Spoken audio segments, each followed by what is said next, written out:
Olá, irmãos e irmãs em Cristo. Venho aqui hoje gravar para vocês mais um vídeo do meu canal revelando as profecias da Bíblia. E no vídeo de hoje é uma pregação especial. A melhor explicação que eu encontrei sobre a verdade não veio da filosofia e nem da ciência. É uma pregação top, é uma pregação que vocês vão gostar, cara, que eu gostei, que eu vou fazer para vocês, cara, esta pregação, tá ok? Que a verdade não veio nem da filosofia nem da ciência. Cara, a verdade veio da Bíblia Sagrada. Cara, essa é a verdade. E antes de eu falar sobre esse assunto, eu preciso da ajuda de vocês para se inscreverem no meu canal Revelando as Profecias da Bíblia. Deixe seu like, ative os sininhos de notificações para receberem o meu vídeo, compartilhe com o maior número de pessoas que vocês puderem o conteúdo do meu canal. Preciso da ajuda de vocês. É totalmente grátis.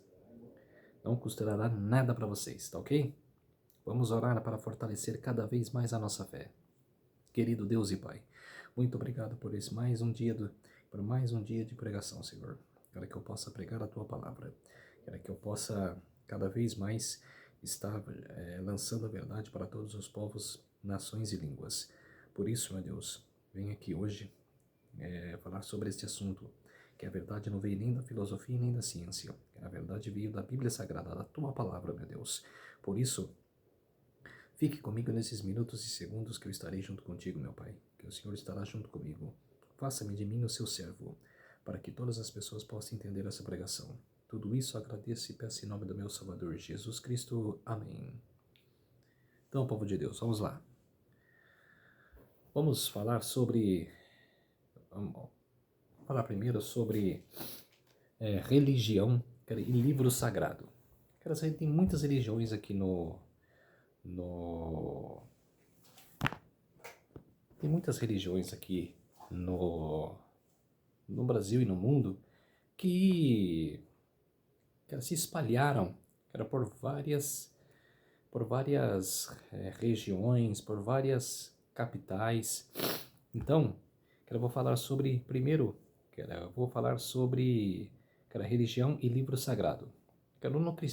Na religião existe o cristianismo. O cristianismo usa a Bíblia Sagrada. O brahmanismo usa a Mahabharata. O budismo usa a Tripitakas, que era religião, estou falando de religião e livro sagrado. O hinduísmo usa a Vedas, Rig Veda, Bhagavad, Rama, Gitana. Cara, tudo nome esquisito, mas é o nome dos livros que eles usam, né? Que é o livro sagrado. O islamismo usa o Alcorão. O judaísmo usa o Torá. O kardecismo usa o Código Espírita de Allan Kardec. O kardecismo usa o Código Espírita de... os mormons usam o livro de Mormon. O sikhismo usa o Guru Granth Sahib. Shintoísmo usa o Kojiki Nichon Soki. O zoroatrismo usa o Zen Avesta. E o confucionismo usa o conjunto de regras. Aí tem a pergunta: quando foi escrita? Quem a escreveu? O primeiro livro da Bíblia foi escrito por Moisés, aproximadamente em 1500 a.C. Todo o Velho Testamento foi escrito antes de Cristo. O último livro da Bíblia foi escrito por João, aproximadamente no ano 100 depois de Cristo. O Novo Testamento foi escrito após Jesus Cristo. Então, o Antigo Testamento foi escrito antes da primeira vinda de Jesus Cristo. O Novo Testamento, foi escrito,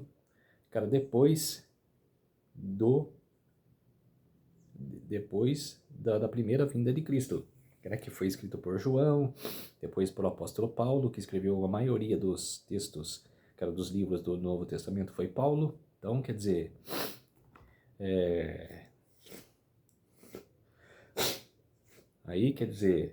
eles foram utilizados, né? Eles foram escritos e estão sendo utilizados. O que a Bíblia contém? Durante milênios, o mundo pensou que a forma da Terra seria A. Plana como uma mesa. Cara, isso está em Isaías 40, verso 22. Cara, isso foi escrito há cerca de 700 anos antes de Cristo. Cara, vamos lá, em Isaías, lá no Antigo Testamento, Isaías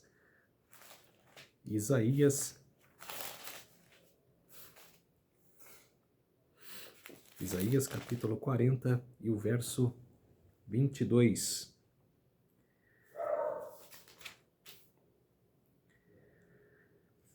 Ele é o que está assentado sobre a redondeza da terra, cujos moradores são como gafanhotos. É ele quem estende os céus como a cortina e o desenrola como tenda para neles habitar. Quer dizer, que era o Senhor que está assentado sobre a redondeza da terra, é ele que fez os céus e a terra, e nós, moradores, somos como os gafanhotos. E é o Senhor que estende os céus como cortina e desenrola como tenda para neles habitar. Quer dizer, cara, Deus fez esse mundo para nós habitarmos. E que ele procriar, quer formar uma família cada vez mais. Então isso foi escrito há cerca de 700 anos antes de Cristo. Vamos agora para o Novo Testamento, que era para João.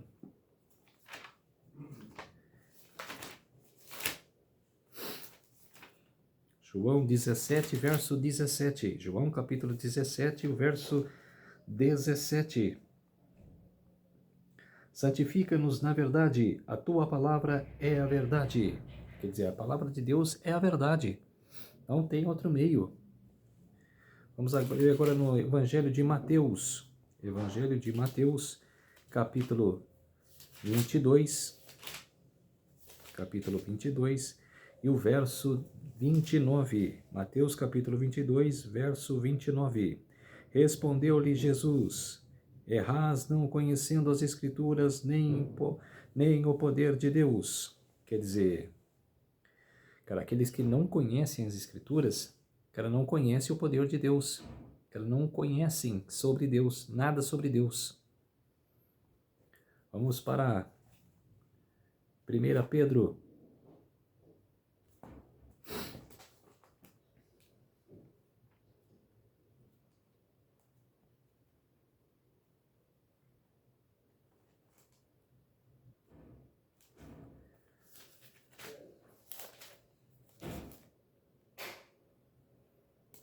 Capítulo, 1 Pedro capítulo 1, verso 21, que por meio dele tendes fé em Deus, o qual o ressuscitou dentre os mortos, e deu-lhe glória, de sorte que a vossa fé e esperança estejam em Deus. Quer dizer, sabemos que, cara, que Jesus ressuscitou, cara, para nos salvar. Então, por isso que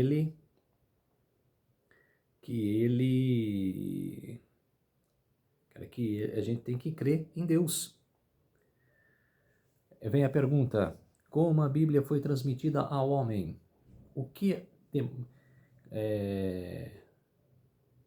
demonstra a autoridade divina na Bíblia? Vamos abrir em Romanos, capítulo 12, verso 1. Romanos,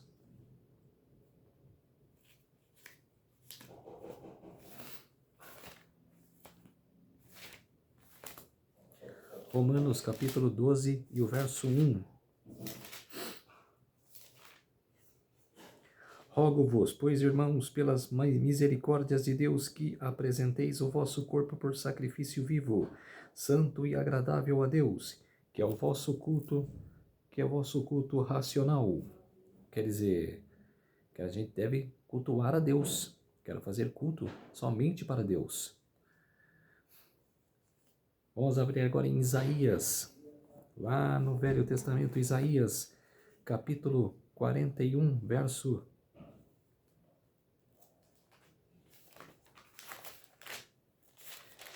41, versos 21 e 23. Apresentai a vossa demanda, diz o Senhor, alegai as vossas razões, diz o rei de Jacó. Trazei e anunciai-nos as coisas que hão de acontecer. Relatai-nos as profecias anteriores, para que atendamos para elas e saibamos que se cumpriram. Ou fazei-nos ouvir as coisas futuras. Anunciai-nos as coisas que ainda hão de vir, para que saibamos que sois deuses. Fazei bem ou fazei mal, para que nos assombremos e juntamente o veremos. Quer dizer, cara, provando o poder de Deus, aquelas coisas que já aconteceu e que hão de acontecer. Agora vamos para Isaías 44, versos 6 a 8. Isaías capítulo 44, versos 6 a 8. Assim diz o Senhor, Rei de Israel, seu Redentor, o Senhor dos Exércitos: Eu sou o primeiro e eu sou o último, e além de mim não há Deus. Quem há como eu feito predições desde que estabeleci o mais antigo povo? Que o declare e o ponha perante mim, que anuncie as coisas futuras, as coisas que hão de vir. Não vos assombreis, nem temais, acaso desde aquele tempo não vô-lo fiz ouvir, não vô-lo anunciei. Vós sois as minhas testemunhas. Há outro Deus além de mim?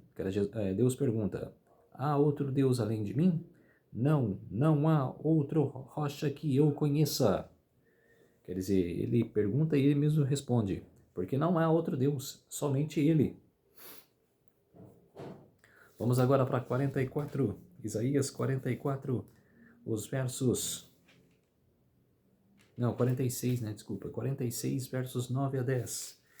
Isaías capítulo 46, versos 9 e 10. Lembrai-vos das coisas passadas da antiguidade, que eu sou Deus e não há outro, eu sou Deus e não há outro semelhante a mim, que desde o princípio anuncio o que há de acontecer e desde a antiguidade as coisas que ainda não sucederão, que digo, o meu conselho permanecerá de pé, farei toda a minha vontade. Quer dizer, Deus faz a vontade dele, é ele que é o dono do mundo.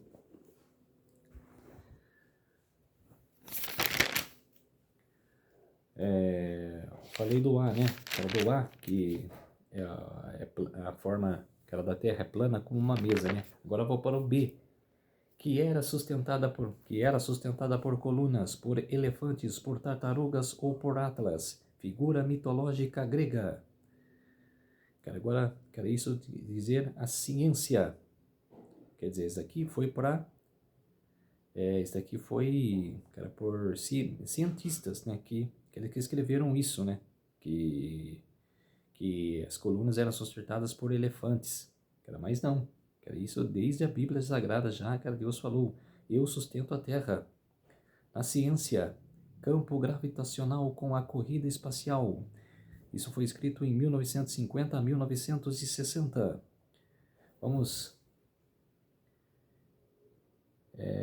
Isso foi os cientistas que disseram, mas isso está na Bíblia.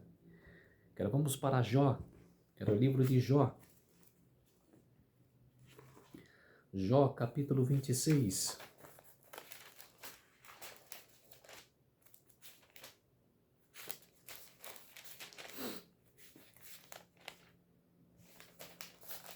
Jó, capítulo 26 e o verso 7. Ele estende o norte sobre o vazio e faz pairar a terra sobre o nada. Quer dizer, o que está falando aqui? Campo gravitacional com a corrida espacial. Quer dizer, cientista. Isso foi escrito no livro de Jó há 1500 anos antes de Cristo. Ciência, Evangelista Torricelli, 1608 a 1647, escritor italiano. Físico e matemático italiano, foi amigo de Galileu, com quem conversava sobre o peso da atmosfera. Provou sua teoria em 1643, quando inventou o barômetro, aparelho para medir pressão atmosférica, instrumento hoje indispensável nos navios e aviões. No livro de Jó, capítulo 28, verso 25, isso foi escrito há 3.150 anos de Torricelli. Quer dizer, Cara, o livro de Jó foi escrito 3.150 anos antes de Torricelli. Quer dizer, que não foi Torricelli que previu isso, que inventou isso. Deus já tinha, posto em prática já tudo isso. Capítulo 28 de Jó, versículo 25. Quando regulou o peso do vento e fixou a medida das águas. Quer dizer, ele tinha um aparelho de barômetro, para medir pressão atmosférica. Quer dizer, isso Deus já sabia desde a antiguidade. 3.150 anos antes. O Adam Smith, de 1723 a 1790, pai da macroeconomia, autor do livro As Riquezas das Nações. Ele escreveu: a riqueza de uma nação se mede pela riqueza do povo e não pela riqueza dos príncipes. Países ricos são aqueles cujos habitantes que poupam 20% do que ganham. Isso está escrito no G8. No livro de Provérbios, 900 anos antes de Cristo, foi escrito. Vamos lá abrir em Provérbios.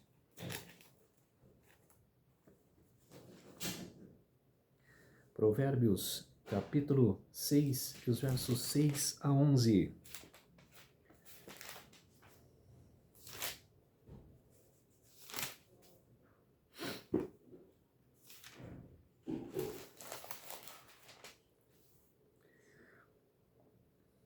Isso está, do título, Advertência contra a Preguiça.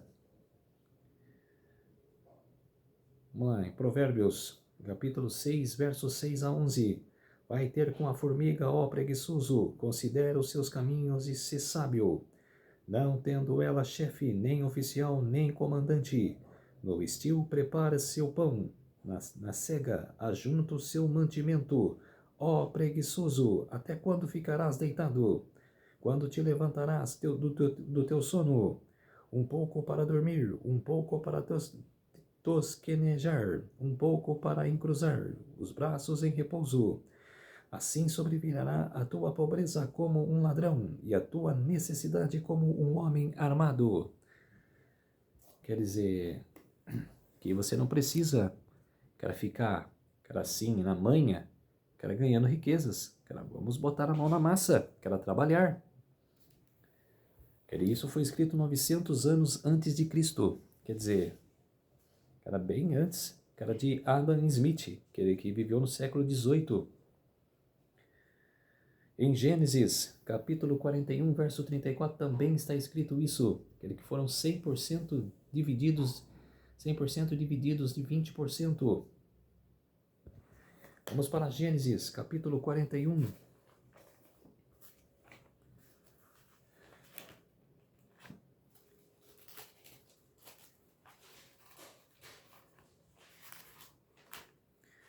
Gênesis, capítulo 41, e o verso 34.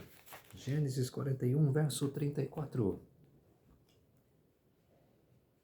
Faça isso, Faraó, e ponha administradores sobre a terra, e tome a 5ª parte dos frutos da terra do Egito, nos 7 anos de fartura. Quer dizer, meio mais ou menos, o que está falando aqui, 100% divididos de 20%. Quer dizer, a 5ª parte da terra. José falando para o Faraó, que era o sonho do Faraó, que era dos 7 anos de colheita e 7 anos de fome. Em Êxodo, capítulo, isso foi de Gênesis, foi escrito a 1500 antes de Cristo.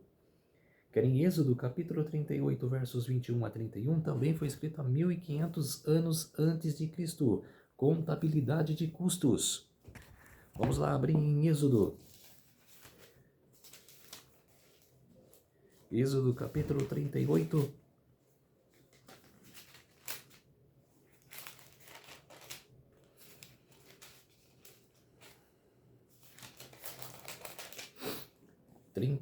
Versos 21 a 31.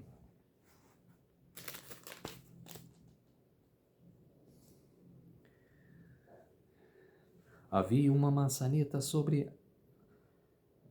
38, peraí. Tá certo. 38, 21 a 31. Esta é a numeração das coisas para o tabernáculo, a saber, o tabernáculo do testemunho segundo por ordem de Moisés, foram contadas para o serviço dos levitas por intermédio de Itamar, filho do sacerdote Arão. Fez Bezalel, filho de Uri, filho de Ur, da tribo de Judá, tudo quanto o Senhor ordenará a Moisés. E com ele Aloiabe, filho de Aimazaki, da tribo de Dan, mestre de obras, desenhista e bordador em estofo azul, púrpura, carmesim e linho fino, todo o ouro empregado na obra em toda a obra do santuário, a saber, o ouro da oferta, foram 29 talentos e 730 ciclos, segundo o ciclo do santuário. A prata dos arrolados da congregação foram 100 talentos e 1.675 ciclos, segundo o ciclo do santuário. Uma beca por cabeça, isto é, meio ciclo, segundo o ciclo do santuário, de qualquer dos arrolados de 20 anos para cima, que foram 603.550. Empregaram-se talentos de prata para fundir as bases do santuário e bases do véu. Para 100 bases, 100 talentos, um talento para cada base. 2.775 ciclos fez o colchonetes das colunas, e cobriu as suas cabeças e lhe fez as vergas. O bronze da oferta foram 70 talentos de 2.400 ciclos, e dele fez as bases da porta da tenda da congregação, e o altar de bronze, e a sua grelha de bronze, e todos os utensílios do altar, e as bases do átrio ao redor, e as bases da porta do átrio, e todas as estacas do tabernáculo, e todas as estacas do átrio ao redor. Quer dizer, contabilidade de custos, que era 1500 antes de Cristo. A partir da Revolução Industrial em 1760. Quer dizer, cara, tudo isso foi bem depois da Bíblia, que era em 1760. Quer dizer, cara, acharam tudo isso, cara, muito depois da Bíblia Sagrada, que a Bíblia já tinha relatado isso. Agora vamos para outro tema, que era contra o colesterol. Descoberto em 1912 por Nikolai Anishoff, de 1895 a 1964. Vamos para Levítico, capítulo 3, versos 16 e 17. Isso foi descoberto por Nikolai Anishoff, que era em 1912. Que era, olha só a Bíblia, que era em Levítico, que era mais de 1500 anos também. Quer dizer, a Bíblia já tinha relatado bem antes, que era de Nikolai Anishoff.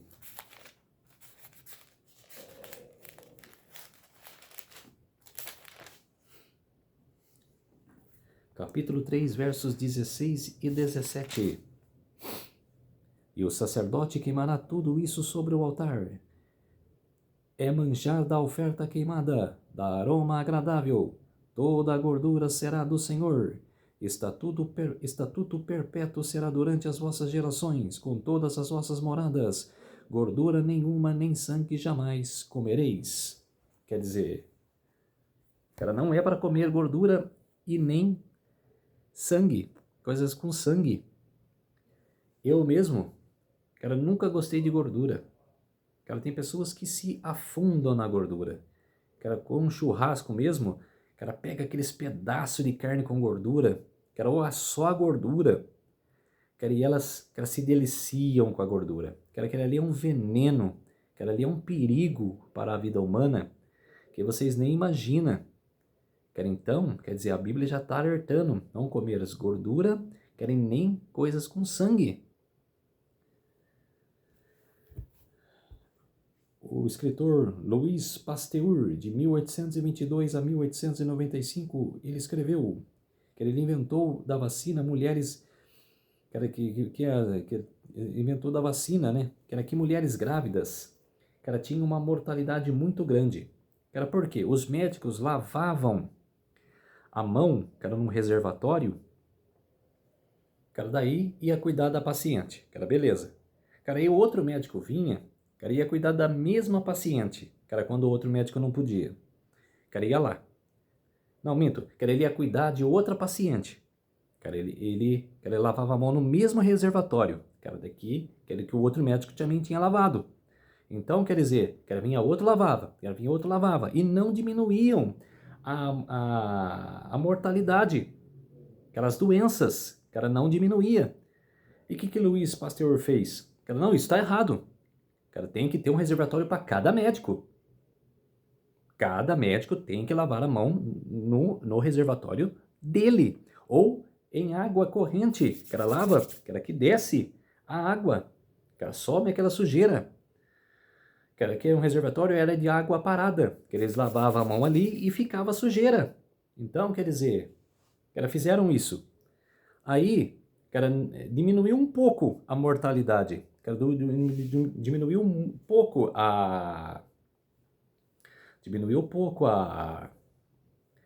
as doenças. Mas, ainda tinha mortalidade. Aí, quer dizer, ele falou, não, tá errado. Depois de um tempo, que eu falei que era ali, que eu volto, tá a mesma coisa? Não. Eu vou, vamos solucionar um novo ciclo aqui.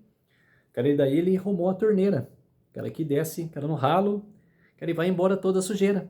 Melhorou a mortalidade. Ele voltou, tempo depois, ele melhorou a mortalidade. Mulheres que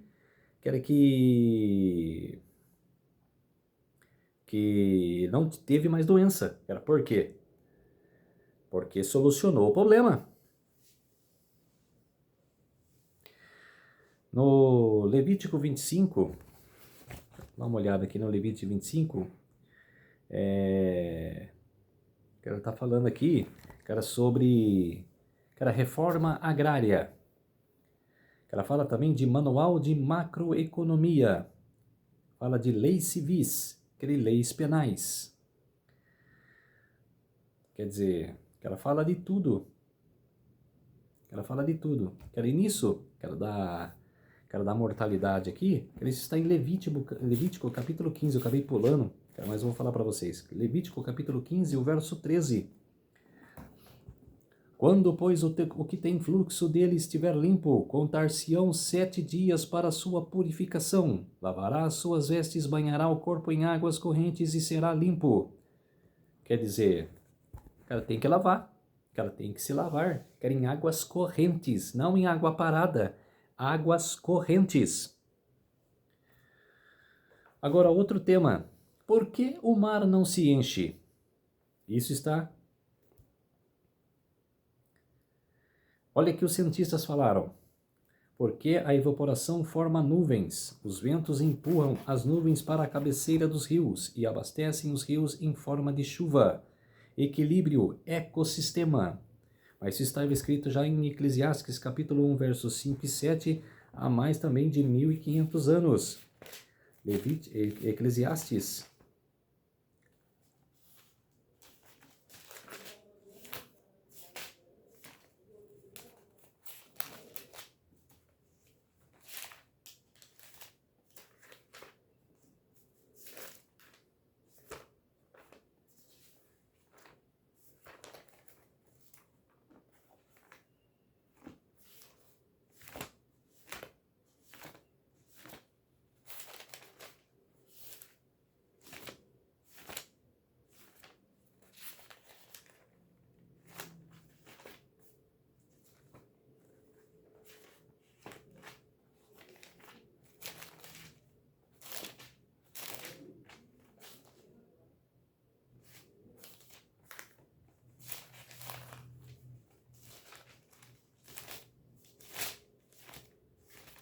Deixa eu achar aqui, Eclesiastes.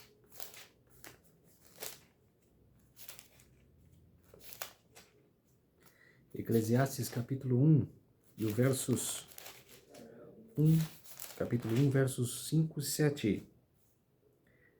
Levanta-te, o sol, e põe-se o sol, e volta ao seu lugar, onde nasce de novo. O vento vai para o sul, e faz o seu giro para o norte. Volva-se e revolva-se na sua carreira, e retorna aos seus circuitos. Todos os rios correm para o mar, e o mar não se enche ao lugar para onde correm os rios, para lá tornam eles a correr. Quer dizer, cara, é os rios que correm atrás da chuva, né? Que corre atrás do mar, cara, como se diz. Que lá que enche. Aqui está uma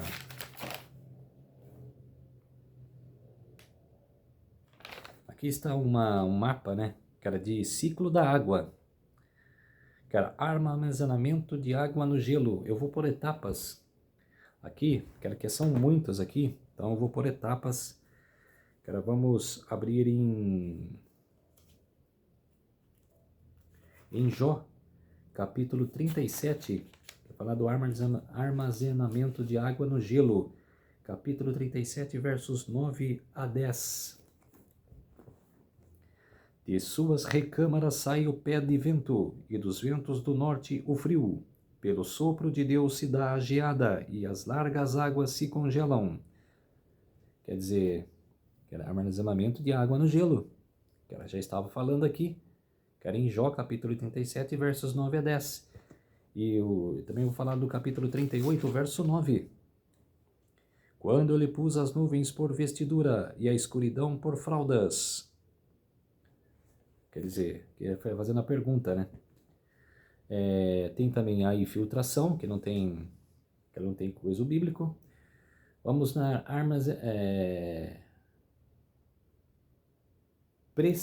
precipitação, que era precipitação, capítulo 37, versos 11 a 12. Também de umidade carrega as densas nuvens, nuvens que espargem os relâmpagos. Então elas, segundo o rumo que ele dá, se espalham para uma e outra direção, para fazerem tudo o que lhes ordena sobre a redondeza da terra. Quer dizer, precipitação, que elas se precipita, que elas vão na velocidade. Também Jó 36, versos 27 a 29. 27 a 29. Porque atrai para si as gotas de água, que de seu vapor destilam em chuva, a qual as nuvens derramam e gortejam sobre o homem abundantemente. Acaso pode alguém estender-se das nuvens? Alguém pode se entender e o estender-se das nuvens e os trovões de seu pavilhão? Quer dizer, que alguém pode entender? Cara, não poderá entender, porque cara, é o fenômeno de Deus. Cara, tudo que esses cientistas descobriram, cara, foi bem depois que Deus já descobriu, bem antes. Cara, porque, cara, de arquitetura mesmo. Cara, Deus, cara, é fenomenal. Cara, mandou Noé, cara, construir a arca. Cara, falou todas as medidas da arca. Cara, todas as medidas, cara, todo o formato da arca.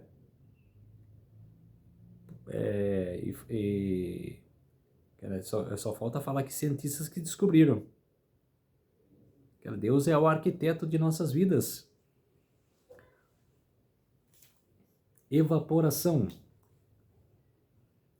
Precipitação, né? Nascente não tem, cara, coisa do bíblico. Cara, vamos lá também agora. Cara, normas no... Estou falando que tem no livro de Jó, depois eu vou para outros livros. Evapotranspiração, em Jó capítulo 26, o verso 8, Jó 26, verso 8. Porque qual será a esperança do ímpio? Quando lhe for cortada a vida, quando Deus lhe arrancar a alma. Quer dizer,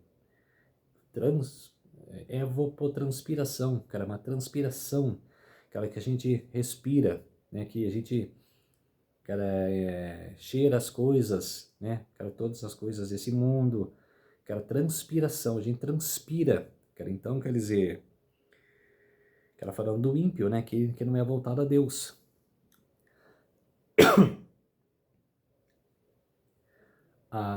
Vamos para a evaporação, Jó capítulo 28, versos 25 e 26.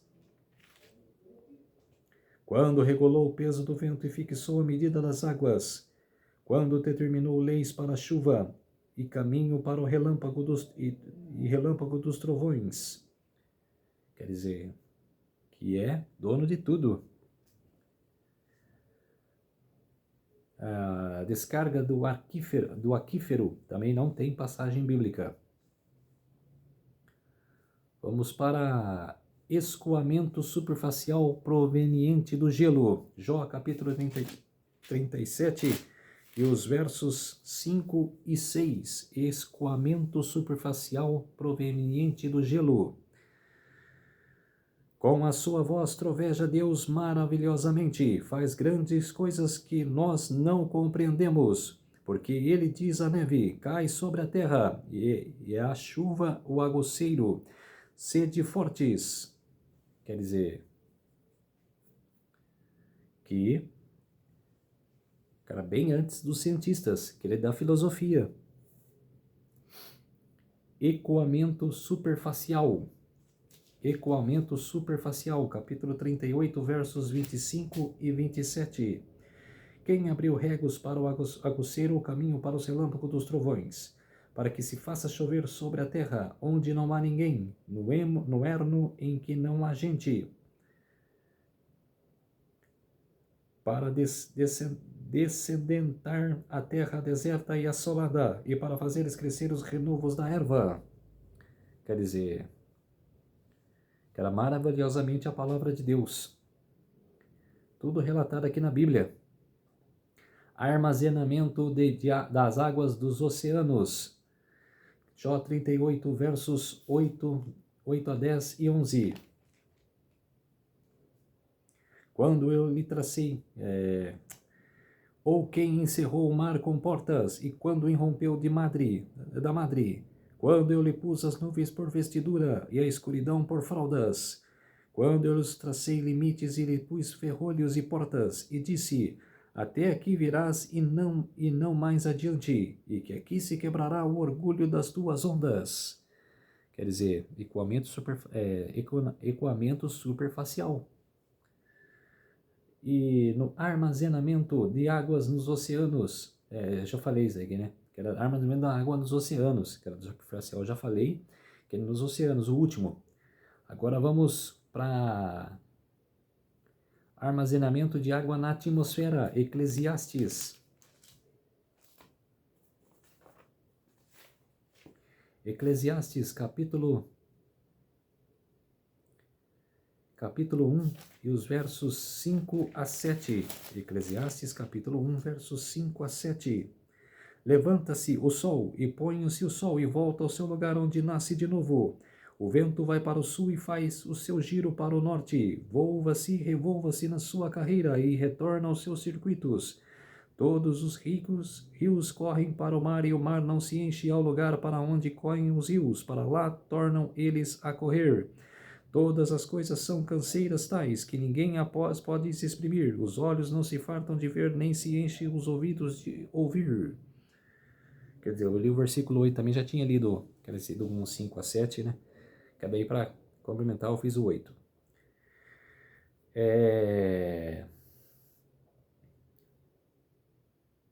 Eclesiastes 1, 5 a 6, acabei de ler, que é condensação.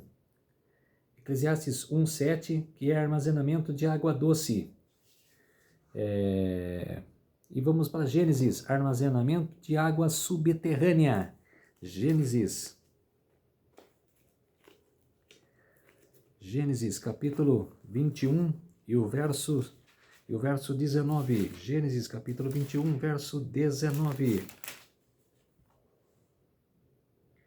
Abrindo-se-lhe Deus os olhos, viu a ela um poço de água, e indo a ele encheu de água o odre e deu-a de beber ao rapaz.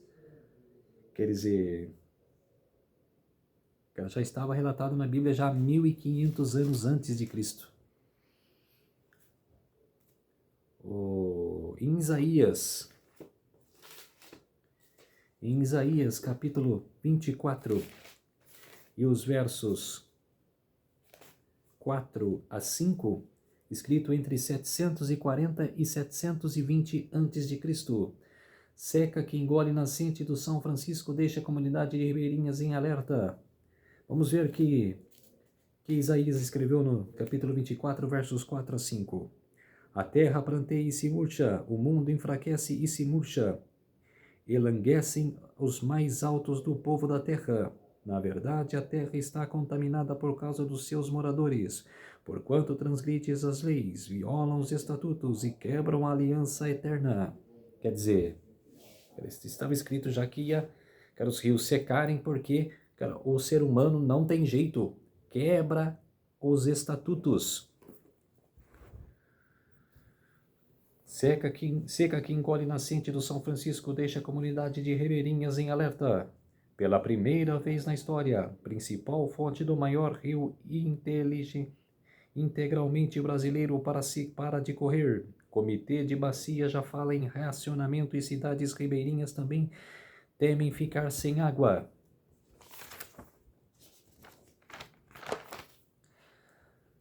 O leito do rio tomado pelo assorreamento do norte de Minas é outra face de destruição que está sugando o velho Chico.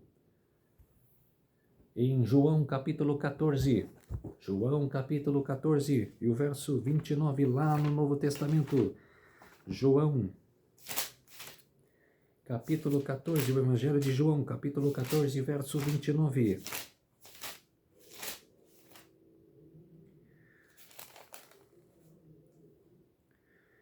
Disse-vos agora, antes que aconteça, para que quando acontecer, vós creais.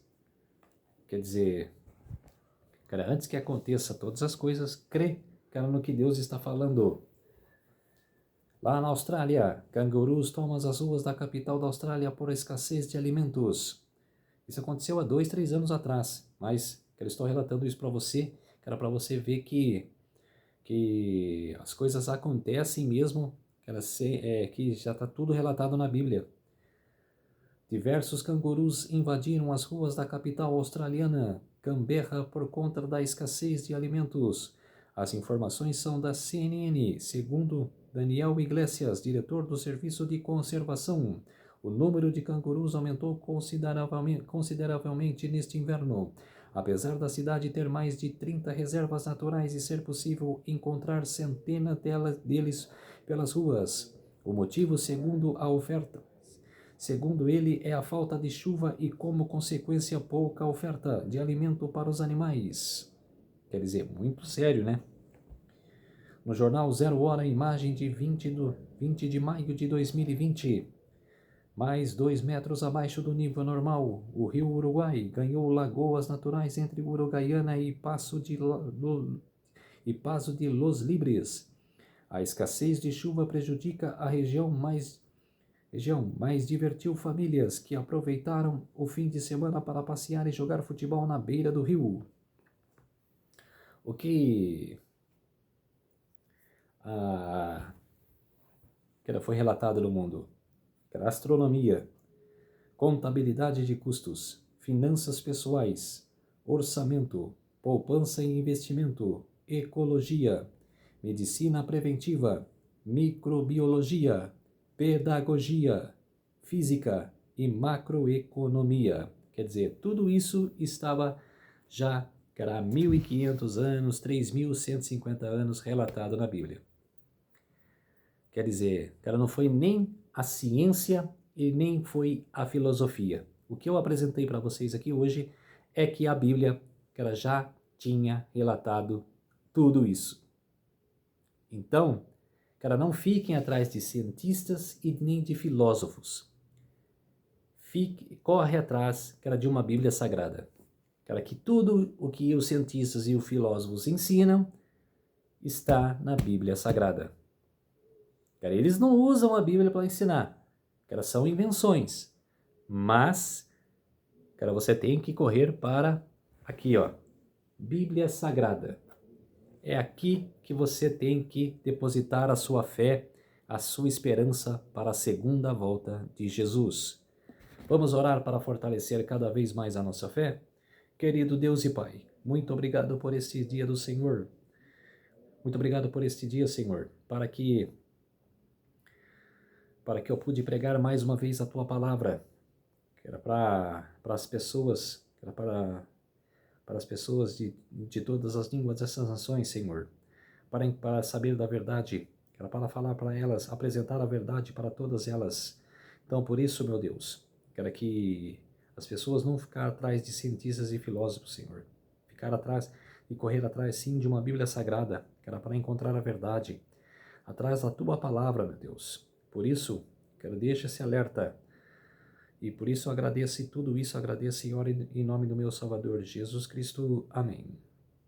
Então, povo de Deus, se inscrevam no meu canal Revelando as Profecias da Bíblia. Deixe seu like, ative os sininhos de notificações para receberem o meu vídeo. Compartilhe com o maior número de pessoas que vocês puderem o conteúdo do meu canal. Preciso da ajuda de vocês. Uma ótima semana a todos, uma ótima semana santa e até o próximo vídeo. Tchau!